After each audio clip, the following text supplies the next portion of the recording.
It was reported last week that there was tension between the Duchess of Sussex, Meghan Markle, and Princess Eugenie of York. Specifically, it was said that Meghan had asked to borrow or stay in one of Eugenie's homes nearby, but that Eugenie refused. Of course, this being royalty, the details were murky and speculation ran wild online. However, we must remember that both women have full, complex lives beyond brief tabloid headlines.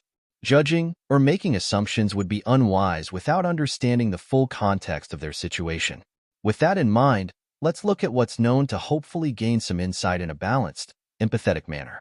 First, it's no secret that in early 2021, Meghan and her husband Prince Harry stepped back from their roles as senior working royals and moved to California.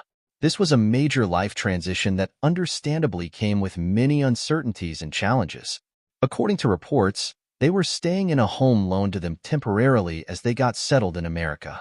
However, becoming financially independent from the royal institution also meant shouldering living expenses on their own going forward. At the same time, Princess Eugenie and her husband Jack Brooksbank live in Frogmore Cottage near Windsor Castle. This is the same home originally given to Harry and Meghan by the Queen as a wedding gift. It seems plausible that in the midst of change, Meghan may have briefly explored the option of borrowing or renting Eugenie's nearby home as a temporary base, perhaps while housing or childcare arrangements were sorted in California. There's nothing necessarily wrong or out of line with simply asking a family member for help or consideration during a major life transition.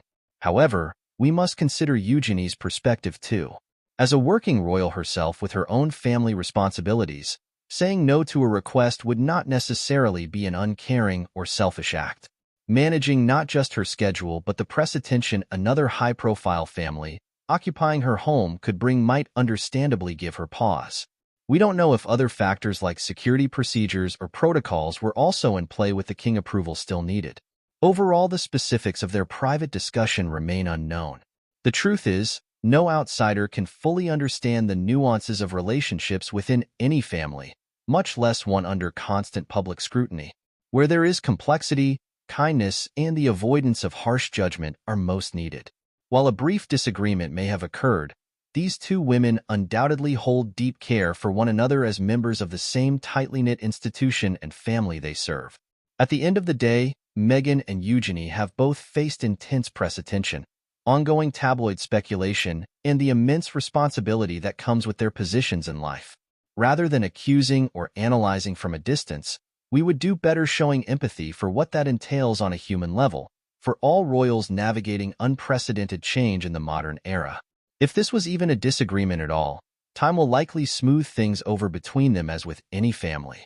In closing, while celebrity stories may entertain, behind every headline are real people, and real families are messy, just as our own.